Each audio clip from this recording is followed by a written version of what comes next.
On a surtout essayé de travailler sur la couleur et des mélanges de couleurs principalement, et avec quelques parties qui sont plutôt dans des monochromes, mais ça c'est plus ponctuel.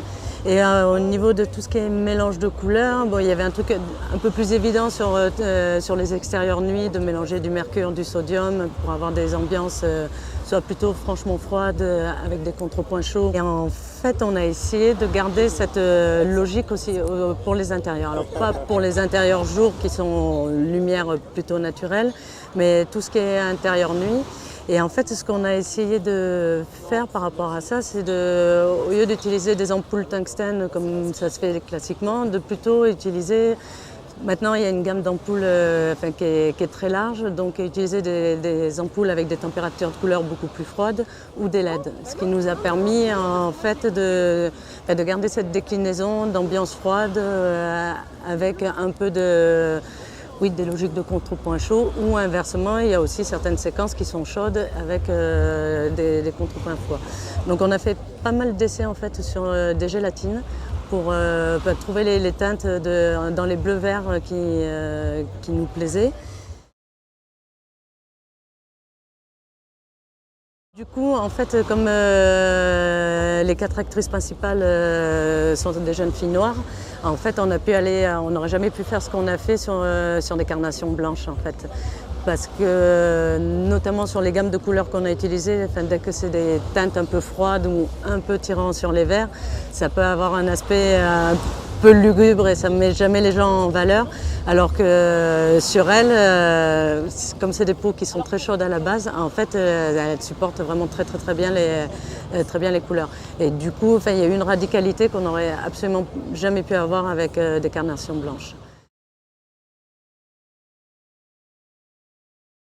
Le choix de la caméra, moi ça fait plusieurs films que je fais avec l'Alexa et c'est une caméra que j'aime beaucoup pour différentes raisons. Déjà, je trouve que c'est une caméra qui me permet de continuer à travailler à la cellule. En fait, je trouve qu'elle est le Rec 709, quand il n'y a pas besoin d'une lutte spécifique pour une image spécifique en termes de contraste, le Rec 709, ça se rapproche de ce qu'a pu être les 500 ASA de Kodak.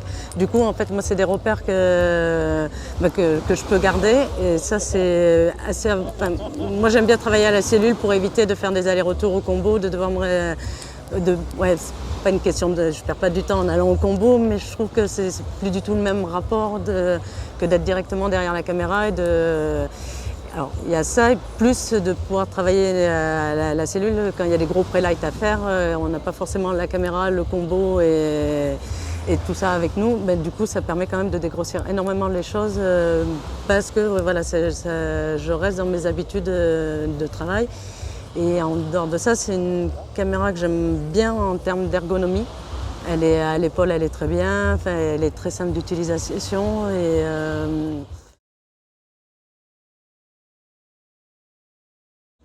Alors ça, c'était une volonté de Céline dès le début. En tout cas, d'être en 2.35 et en discutant toutes les deux, du coup en lui expliquant quelles pouvaient être les différences qu'il y avait entre anciennement du Super 35 et du vrai scope, l'idée du vrai scope sur tout ce qui est profondeur de champ, la forme des flous, la qualité des flous, ça l'a séduit très vite. Et pour elle, le format de 35 en tout cas, c'est un groupe, elles sont 4 et ça permettait ça s'imposait un peu plus, on a quand même des grands espaces. Donc voilà, le scope, il y avait quelque chose d'assez légitime comme format. Et par contre, on s'est quand même posé la question par rapport à la cité, parce que là, du coup, on est sur des logiques de verticale et pas du tout d'horizontale.